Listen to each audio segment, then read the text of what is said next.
Okay, so I want to talk about evolution, but I don't mean by evolution just the theory of natural selection by evolution.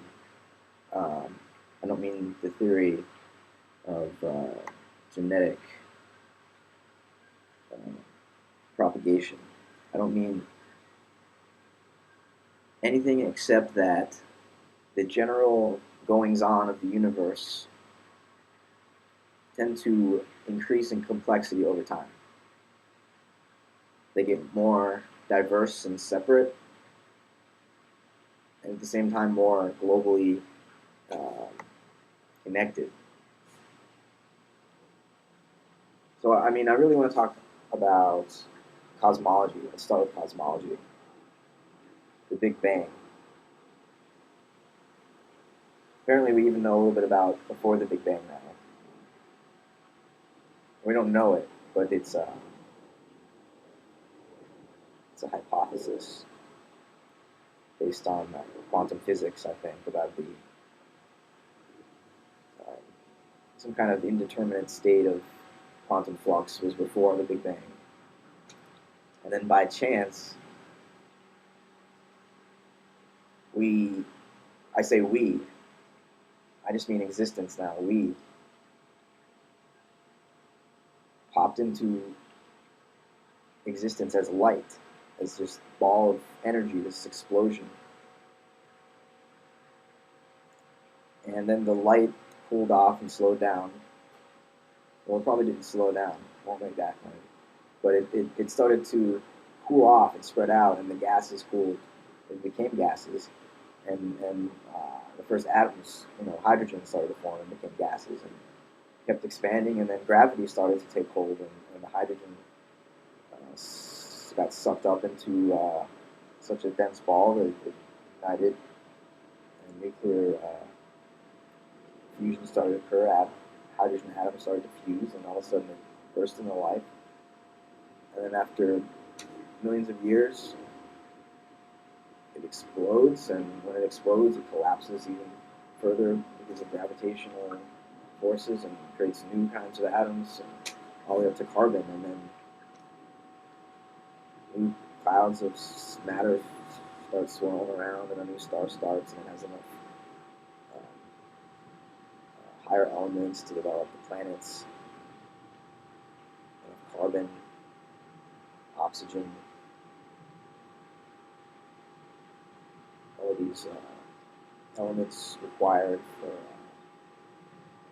cell metabolisms and organisms to start being able to somehow, what's this word I've never heard before? Abiogenesis. They develop life. The first cell is developed out of nothing but matter. But we say nothing but matter, but yet think of all that whole history of evolution since the Big Bang.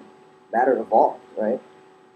We went through all these changes from light to atoms to stars, to heavier elements to planets to life. So we can make a distinction between matter and life, obviously, but we can't separate the two. Not if we want to talk about evolution in the sense of the evolution of all of existence, because it's all connected. Life wasn't an accident, you know. I mean, we could say that the Big Bang was an accident; it just happened for no reason. But okay, it happened for no reason. But look what's here. Human beings with computers talking to each other and stuff.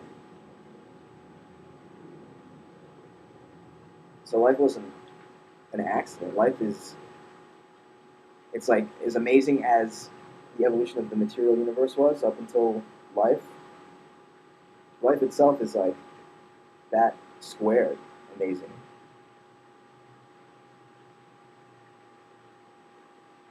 I didn't even mention consciousness yet, because a lot of life is not aware of the world in the same way that higher organisms are, especially start getting reptiles, mammals, humans. You can see that the level of consciousness is increasing, the level of the ability to be aware of the natural world, of the body, and then of the self, of the beingness of your own awareness.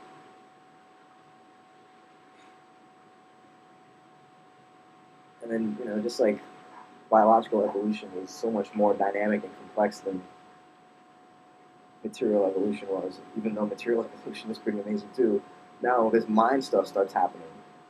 This cultural, mental faculty that human beings have starts to happen, and it's like matter and biology cubed. That's how amazing and complex it is, how dynamic it is. And we can. I've made a couple of videos already about Gene Gebser's work on the evolution of human consciousness. I read a little bit of Sri Aurobindo too. He's talking about the same thing. I have to do another video to really get into that again. But yeah, I just wanted to throw that larger context of evolution out there, because there's definitely this evolutionary theory as it applies to biology. But biology isn't all there is to what we're experiencing right now and what we know about the development of the universe itself. It's all one larger system that is evolving, and that seems to, at every stage, from light to matter to life to mind, and then on maybe to soul and spirit. I mean, whatever that may mean. The point is, we're evolving towards more and more complex, dynamic, interconnected, and intelligent states of consciousness. And I'll talk about Gebser just for a second here. His idea of this transition from the mental state that we're now into this higher, they call it the integral level of consciousness. Our transition to that will be the result of our coming to terms with time and what time actually is. And to a large extent, we're already there. We just haven't applied it to our experience of life yet. It's already, Einstein applied time to physics and gave us relativity, which culturally, experientially, most of us haven't come to terms with. Because it's really pretty radical. Quantum physics is even more radical. And none of us have really applied those scientific discoveries to our understanding of what life is and what the world is. But this evolution from the mental state to the integral state, the experiential side of it would be realizing what origin means. Like you said, the Big Bang is the origin of the universe. But origin just means original, or creative, or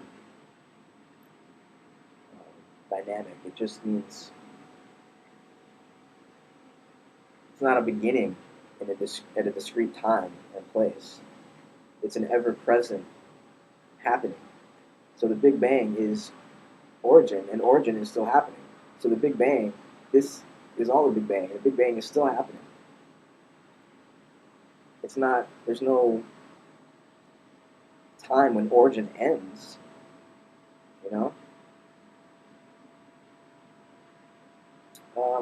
So yeah, let me know what you think about all this. Thanks for listening.